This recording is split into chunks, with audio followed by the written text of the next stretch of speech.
everybody, Mark Michaels here, and we're here today with Dustin Gay from DG Performance Horses. Dustin, welcome. Thank you, thank you. So you've been one of the names that's been synonymous with some of the top 2-year-olds here lately. There's been a lot of them that have been sold privately and also gone through the Western Bloodstock sales over the last few years. We thought we'd just kind of sit down and kind of find out a little bit more about your program and dig in deep and see how it all began. Tell us, where did you grow up? Well, I was born and raised in Oklahoma, and Dad kind of played cowboy all his life, and we kind of went from there. Tried to go to college, decided that wasn't kind of my thing, and got out and went to riding horses. Did you? Did you rodeo through college, or? No, I actually tried horse breaking program in college at El Reno Redlands Community College. Oh, okay. Under Bob Hooker. Bob Hooker. Yep. Now, I don't know, not a whole lot of people know him, but he's a horseman. He's a Golden Gloves boxer. He's kind of been my hero. Got me started with this whole 2-year-old deal. Really? We took a yearling all through school, and I thought I could ride till I met him. And we went through that, and like I said, it was just one of those deals I had to get out of the classroom. Yeah. I couldn't stand inside, so I just took a job, I think, for Ashley Baxter for like $800 a month. Right. Just so I could do it. And we did everything. We did rope horses, we did colts, he had a handful of cutters, and it just kind of went from there. And the next one was JRS quarter horses. Got to start Highbrow Super Cat. I didn't know what I was doing. It was the best horse I'd ever ridden. Really? You know, it was my first highbrow cat when they first started getting out. It was cool. And then just kind of followed it year to year with different guys that just offered me more 2-year-olds to ride. Yeah. You know, and 2-year-olds has always been kind of the staple of your program. It has. It really has. You know, they let me show in Oklahoma and did a little bit of that, but it's just been the 2-year-olds. It's been the babies. It's been those first 30 rides and getting to teach them all. The first time they get to see a cow is so exciting for me. Yeah. You know, it's just like, wow, look what this one can do. Yeah. And then just going from there, and you know, it was a long road to get here, but it was just ride, grind. Let's get on as many as we can. Yeah. You know, it was, hey, what's this one going to be like? Yeah. You know, that was the draw to me, was at 2-year-olds. You just never know. Yeah, the variety in them. Yep. and just the different personalities that you come across. What? So you went through several different programs, like you mentioned. Yep. You ended up in Alabama with the Colgroves out there. I did. You know, I had a change of jobs right there at the futurity, and Austin called me, and he said, "Hey, I got this guy that you might need to meet." And Brett had actually set it up. I didn't know that for a year. Right. But it was Joel. When we went outside and we talked, it was just like, wow, heck yeah, a real program, you know. Yeah. Not that they weren't real programs, sure, but sure. it was somebody with a breeding program that spent years invested in mares and studs and just tried to play the game at the top end. Yeah. And that was probably the first set of 2-year-olds that somebody like Austin or Brett or that's at the top of their game and been in the business all their life got to manage a breeding program. Yeah. And it was cool to ride those highbrow CD daughters and just the studs that Joel would breed to. You know, Bama Jelly come out of that first group at Joel's. Yeah. Well, like I said, you were involved there with you started Bama Jelly, yep. Catalina cashing in. Yep. Tanner Here's Rice, another one. Another one out of Colgrove's breeding program. He was fun. Yeah. Yeah. He was fun. Yeah. And then you've made the transition down here to the Crown Ranch. Tell us about that.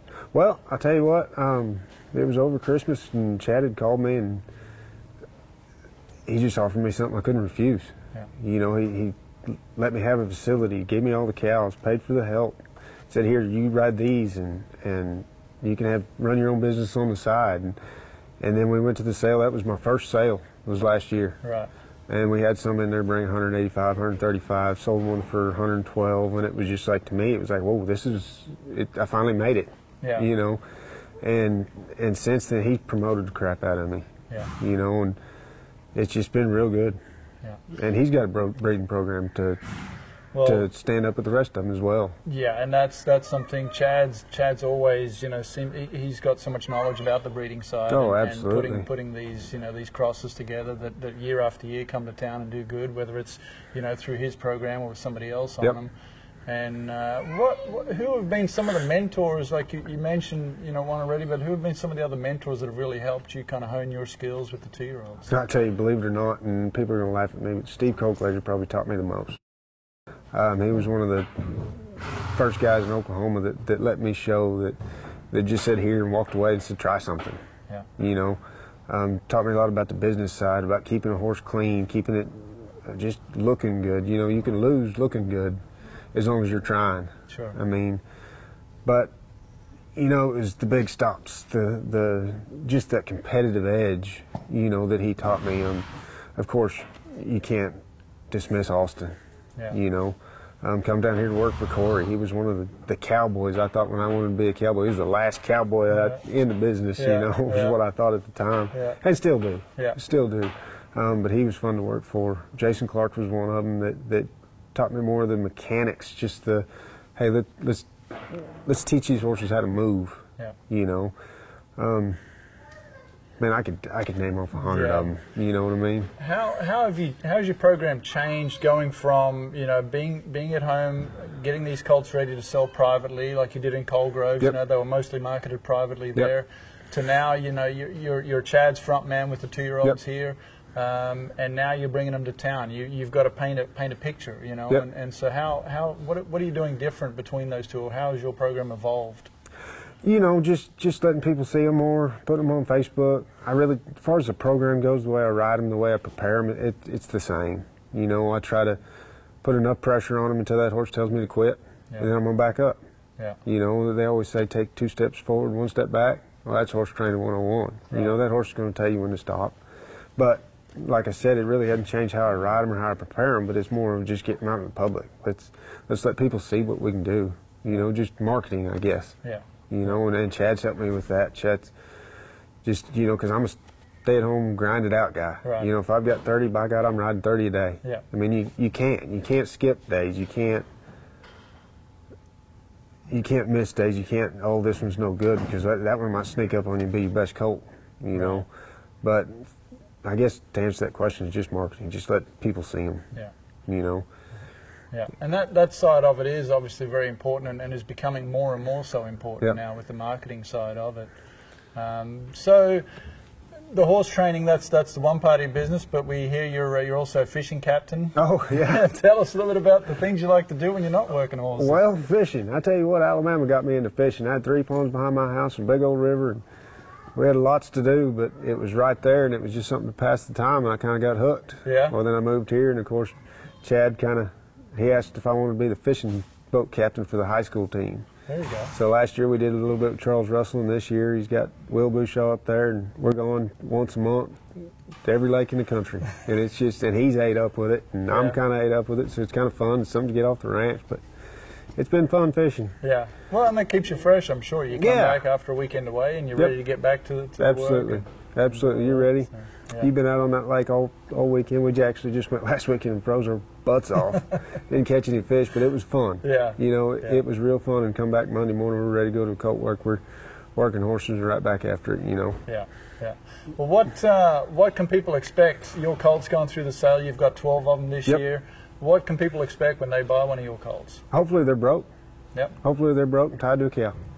You know, they're going to be good-minded. They're going to stop. They're going to be sound. You know, we try to take care of them all year long. You know, try not to overdo it. If we even think something's wrong, they're going to the vet. Just hey, I'd rather go see what's wrong before I progress to the next level in training, or so to speak. But catch it early, just maintenance, preventative is my biggest deal. You know what I mean? So hopefully they're sound, they're broke, and they're tied to a cow. You know, hopefully to go on with. I can remember at Joel's, you know, being in Alabama so far away from everybody, he'd have to fly somebody in and try the colts. I think Sean Flynn, another one of my guys I can think of, that just sitting there watching him, horse training sucker. But being out there, you'd have to fly somebody in. Sean Flynn, Taryn Rice, Austin Shepard, and there were several other guys that come out and tried all those colts at Joel's. And they never had to fight with any of them. You know, it was just like, here's a horse anybody can get along with. Just go put your stuff on it. You know, hopefully it's far enough along where you don't have to do all the grinding as much as just go put your stuff on it. You know. You're ready to advance, go to the next level. I guess that would be what I'd have to say. Well, we appreciate you having us out today. It's good to kind of find out a bit more about your program, and wish you all the best at the Western Bloodstock Sales here in a few weeks. All right, thank you, sir. Thanks, Dustin. Thank you.